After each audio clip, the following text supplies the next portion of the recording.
Go ahead. Okay. I'm ready. My name is James Pollock, and I live in Pierre. I'm an artist. Primarily I do watercolors nowadays, plein air. But today we're going to. I have a lot of sketchbooks. I have literally hundreds of them at home, and I brought 1, 2, 3. I brought 4 of them, and I got one in my pocket, which I'll show a little bit later. But sketchbooks, to me, are an important part of being an artist, and they're a part of me. And any artist,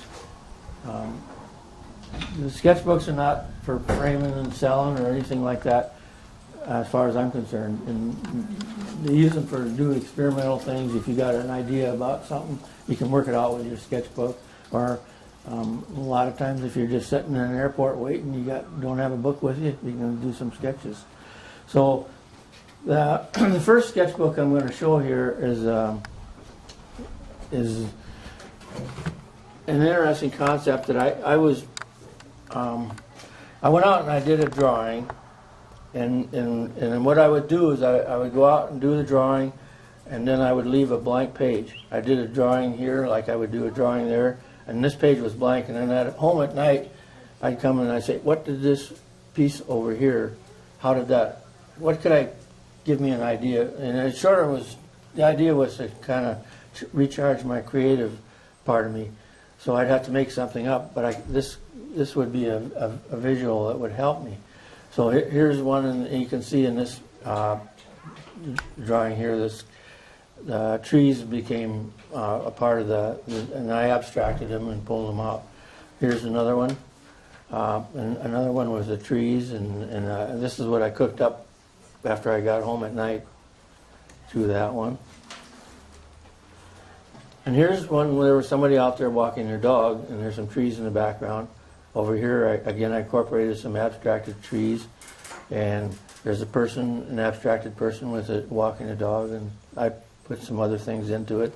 And also in the background, the media that I use for these is walnut ink. That's why that brown ink is. Here's another one. This one had a shopping cart in it, and some people.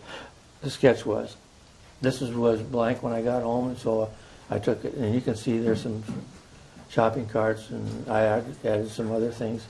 The idea was to create.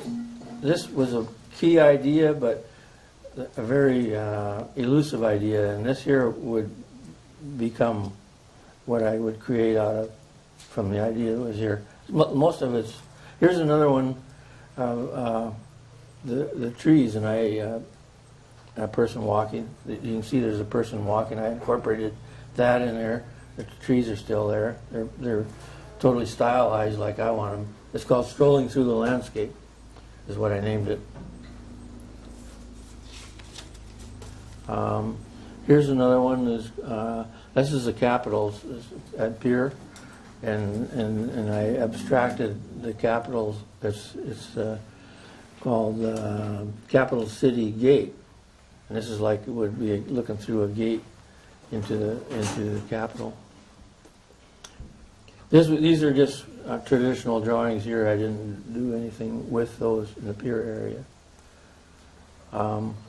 Here's another one. I did a sketch of some people that were doing something, and this is what I came up with when I came home at night. This is a landscape out there. And this is called the Wired Prairie. I cooked it up from this drawing here, and I created this one using that as a basis. You may or may not see the connections when you're doing this, but I made the connections with the pictures. Here's another one. There's a landscape here, and here are the trees that are in the landscape, and I took the creek and made some more little trees around the creek where it was. And that's called Whispering Wind, is what I named it. Another landscape there. This was toward the evening, and I named this one Evening Landscape. So you might wonder sometimes where people get ideas for abstract paintings, and they may not be totally abstract. They may be things that you look at and then you take and incorporate them into an entirely different view of what the thing is. This one had a little dog in it and some trees, and I incorporated, this is the tree part of it again, and here's the dog. I added a sun. It's called Prancing Dog is the name of this one. And these were just some sketches of some people that I saw out there. I think this guy was on a telephone. I think, yeah, he's on a telephone, talking on a telephone, and then I incorporated kind of an abstract person with it, talking on it. It said Connections is the name of it. This one was along the river, Lake Sharpen Pier there. There's the Legion cabin, and there's some people walking, and along as the winter time, and I named this one Winter Walk, and there's two people there. There's this chimney is back over here. The trees are there. So the people are there, the trees are there, the chimney's there. The people are here, the trees are there, and the chimney's here, see. So I took elements out of that and brought it over to this. These are just traditional drawings. I didn't do anything with that. There's another one of the Capitol. The trees are there, the trees are there, the Capitol's here. You can barely see the Capitol. It's kind of real shaded back over there.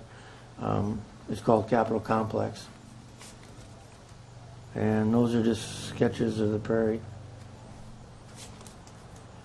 I don't know. I really cooked up things here because there isn't any people over on the base drawing over here, but I incorporated people. The tree is here yet, but that's about all that's left from the source drawing that I did. I would call that the source drawing. Here's a pier area building. I kept the vegetation part of it here. But the building is called Three Tower Cathedral, and it doesn't really have, it's changed from this building certainly to that one. But again, the concept drawing was nature, what I was sketching, and this is what I created from that. There's in Pier, there's a lot of Canadian geese hanging around Capitol Lake, and here's a sketch of the geese over here. And then this is what I did when I got home. It's called Goose Theater, and you can see there's some geese in here, and it's kind of like a puppet theater type situation, and there's geese in it. And if you ever watch the geese in the wintertime around those lakes and around Pier, it is kind of like a theater to watch them, how they peck around on each other and walk around looking for food. There's a corland. That's the back of our house. We live up against the corland. There's just a drawing of that, and I don't know. This is what I came up with from that. There isn't too much. There's a couple things that might be like a tree in there, but there's people. There's no people over here, but I put them in over here. But artists can do anything they want, and that's why this sketchbook you can try out things that you might not want people to see, or you might not, it's just something on a personal basis. And this is the time to try it out with your sketchbook to see how it works. And then if it works okay, you can do a finished painting and sell it to somebody or whatever. This again is the corland, and here I incorporated the landscape part of it, the trees, and I put a little sun or moon up in there. And that's that. And so that was a sketchbook that I wanted to challenge myself to create something, look at nature and create something that's totally out of my own mind out of it. And so that I did the drawing outside on landscape on location, and I left this page purposely blank so when I got home then I would look at this and cook up a drawing up on this. Okay, that was that's the one type of sketchbook you can do. And I've got another one here, and this one this is this one here. One of the problems that artists have when they go out doing plein air work is there's so much detail out there, and what you really need to do, you need to break that detail down into easy to see and easy to paint components. In other words, we don't really see every leaf on the trees. We think we do, but we really don't unless we really look and walk over and walk up to them. We see a shape, and so. And every artist has that problem. I think they do anyway. I always have it. I still struggle with that. I see too much detail, and I try to, get the. So what I thought I'd do on my sketchbook here, and again, I broke it into little squares. 1, 2, 3, 4, 5, 6, 7, 8, 9. I can hold it up here. These little squares, I thought, well, if I make these things small enough, I won't be able to put down detail. And so I did this whole sketchbook using that method. And the thing about it was, it helped a little bit, but I still tried putting too much in there. And the whole book, sketchbook, is. Here's one with a full, with a full page that I traditionally use, and then when I broke these down into these little sketches, and these I did the whole sketchbook that way, and I did it on purpose with the idea that I was going to not see so much detail. And I'll kind of go through these a little fast, but they were just things around town. Wherever, some of them were similar. This was inside the house. There's a lamp and some stuff. But they were just quick little sketches. And I used a rotating ink pen, which was the dark color, and a walnut ink pen, which is the light color, the brownish one.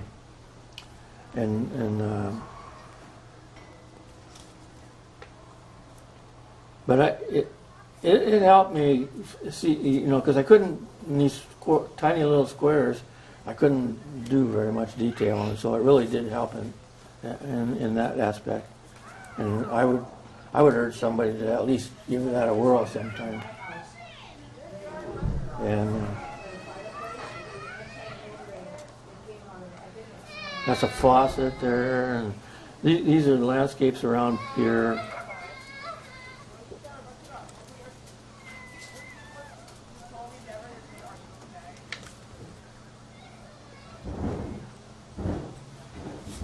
But they're all, they're all. Here's a snowman. There was a snowman someplace on it. It must have been a winter one.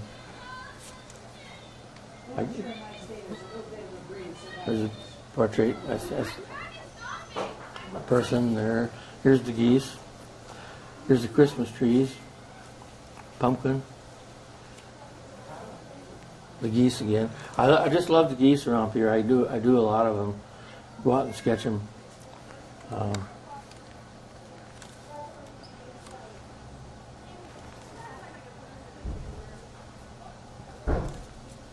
Yeah, they're all just little tiny drawings.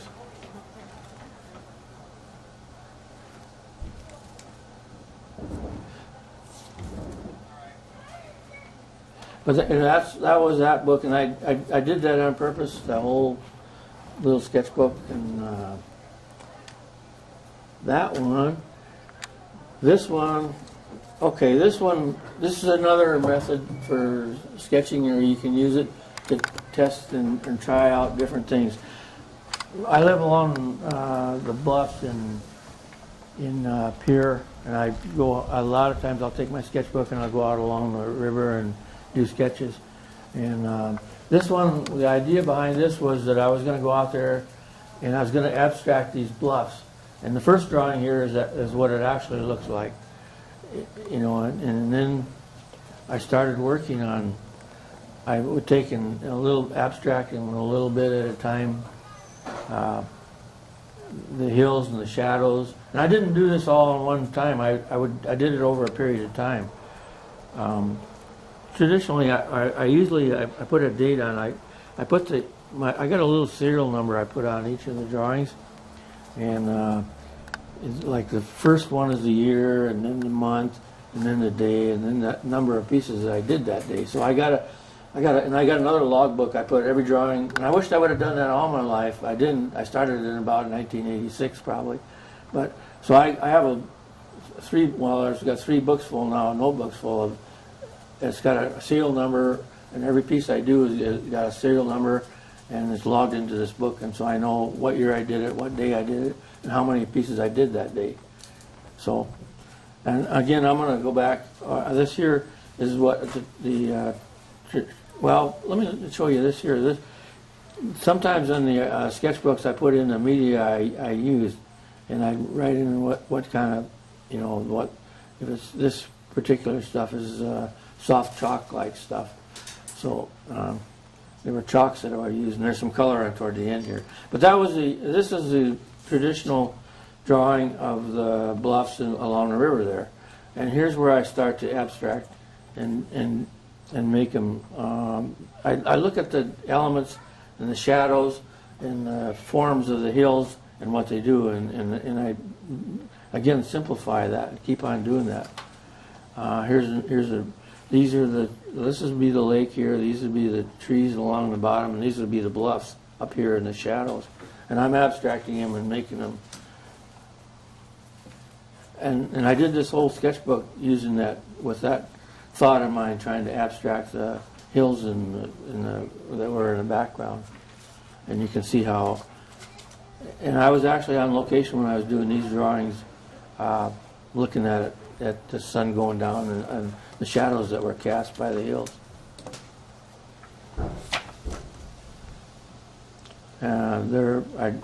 I'm getting really abstract on there. Now, if you wouldn't know what I was talking about, what I was doing here, you just saw this drawing by itself, you wouldn't probably recognize it as a sketch of the bluffs along the river. You might pick it up, but I just got 2 elements, two shadow elements in the whole thing.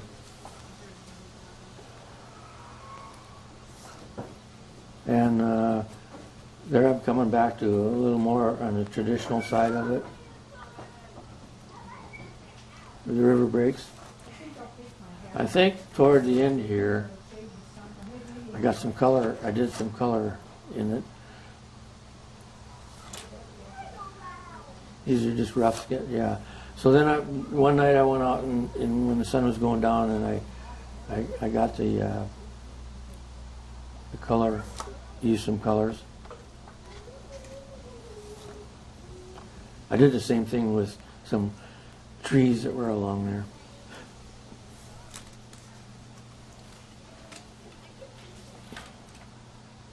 That's more of a traditional drawing with graphite. There I'm back to abstracting it. This is the sun getting there, and the shadows are along there. A little more abstract. So that's another thing I use a sketchbook for, is testing or trying out new things, looking at things in different ways.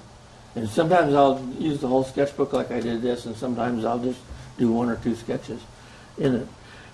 This one, I think, is more, this is more like a traditional one that I carry around. I got a sketchbook with me, and I'll show you that before, and maybe do a little quick sketch out of before, show you how this all.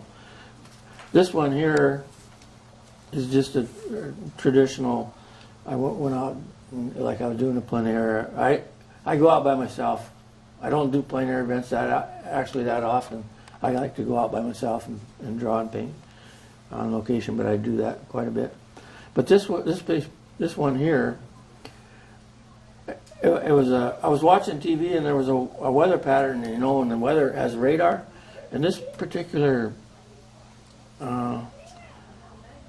pattern showed up on radar, which was unusual for I don't know if anybody can see that here, but so I did a quick sketch of that because I thought it was such an unusual pattern, weather pattern, radar pattern. I've never seen anything like that before. I don't know That was a radar pattern.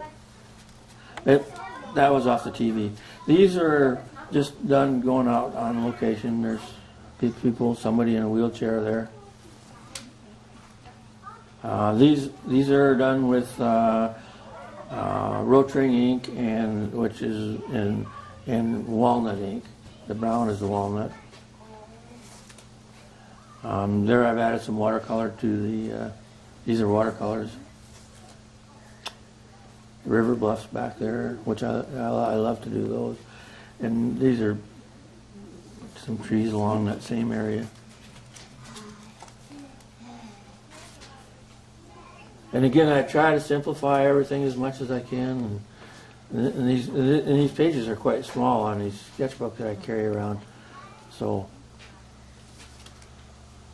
and when I do these watercolors in the sketchbook, I use a fairly large brush. And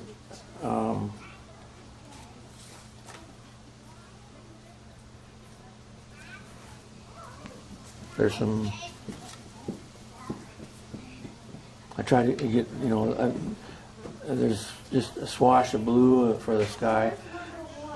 When you're doing art, landscapes and things like that, the value, which is the lightness and the darkness of whatever the scene is really important. And I personally believe that it's probably more important than color, because if you get the value right, you're about 75% of your picture is going to be right. And by using the value, I mean when you look out, the sky is the lightest part, the ground is the second lightest, because in the trees that are upright, they're the darkest on them. So it's a three-value system, and I try to adhere to a three-value system when I'm painting.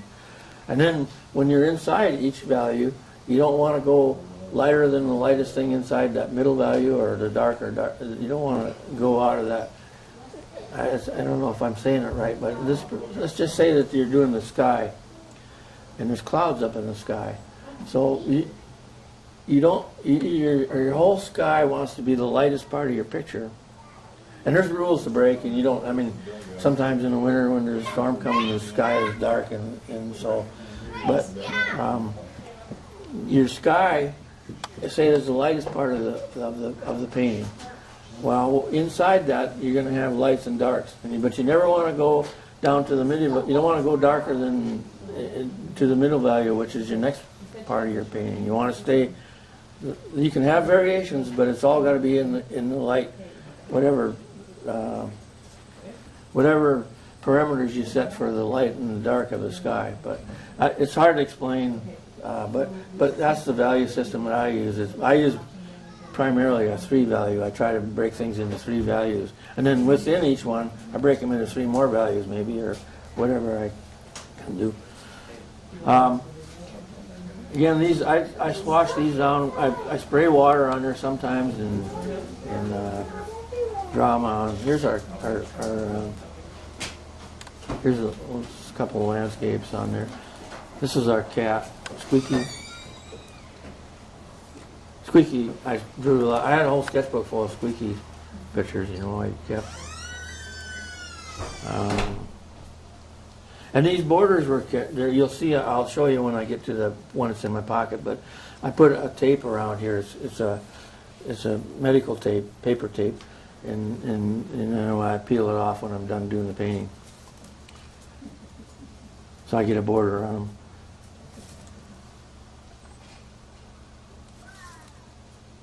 These are again along the bluffs and along the river here. Somebody walking their animal, dog. This is regular ink and watercolor, regular ink. And the other thing sometimes I use my sketchbook for is if I have shows, or if I, or some note, I'll put a note in the back, and so that happened that during the period that I was doing this sketchbook. So I use that. So those are some of the things that I do with the sketchbook. Now, I got one in my pocket here. This is the one that's going on now. And maybe I'll... this one primarily is ink in this first part of it here. And here, these were done. I was waiting. I had a medical appointment in Rapid City, and I was in a waiting room. And while I was waiting, I did some sketches of some people that were coming and going. This was done. We went to Hot Springs last weekend, and Steve Randall and I did a workshop out there at the Veterans Home. We helped the veterans come out and get them drawing. It really went quite well. But I got a list I put that in here, a list of the veterans that took part of our workshop. And these are just pen and ink. Sometimes I get mixed up and I do upside down paper. But that's why. So these are the tools I got. I'm going to lay them out here, and I carry them around in my pocket.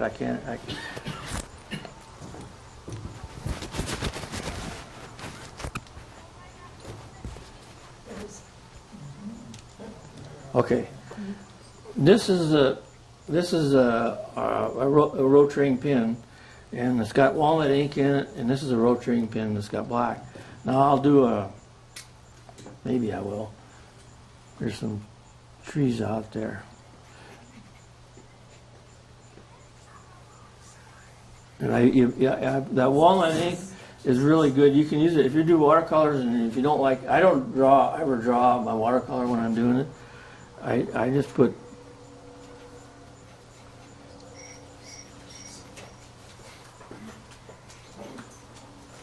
and then I add just a little bit of black from my other rotating there, but not a lot, because this stuff is all water soluble. And then I got this is a pin. This is water here, and you squeeze it, and then you got water. So, and this blends a lot, here. So I actually got too much black on that painting there, but so I put those trees in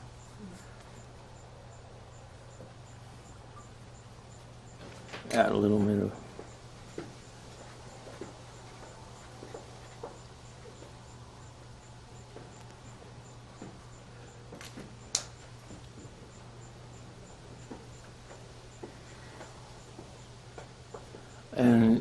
and I always try to get some kind of focal point in when I'm doing this stuff. And I'm going to maybe put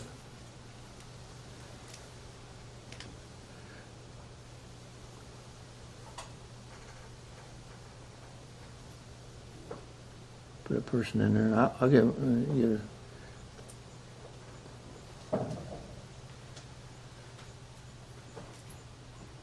so you can put a dog in there to keep Mary happy, because Mary's doing the filming here, and she's got this wonderful little dachshund dog, and so I think she likes dogs, and I do too. So anyway, and then see, this tape is where I can make I pull that off, and then I add it to another page when I'm doing it. And sometimes I'll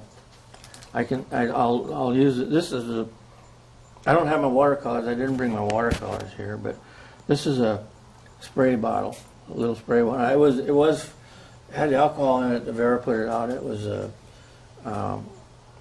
had alcohol on it. When the alcohol was gone, I took it apart and put water in it, so I had a miniature spray bottle that I could bring along with me.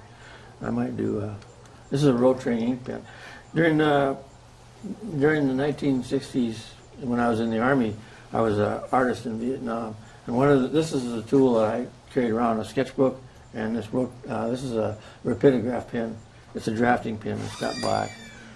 I'll maybe you can, I don't know.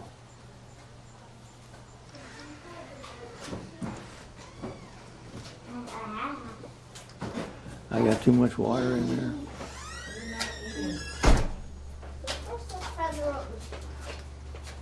right, you can. Can I take this off? You're welcome. No, well, yeah, you probably. I don't want to do it. Okay. Let's go to the dugout. So there's the lookout tower, you guys saw that? Yeah, we went up it. Yes. Well, I just put some trees in there, so it's kind of.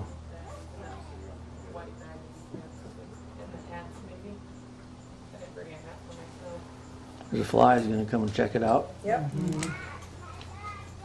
Yeah.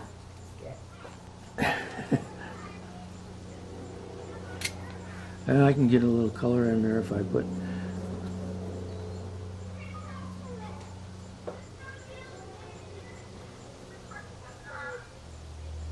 But typically, that's kind of how I'll look. I mean, I'm kind of just making these up here, but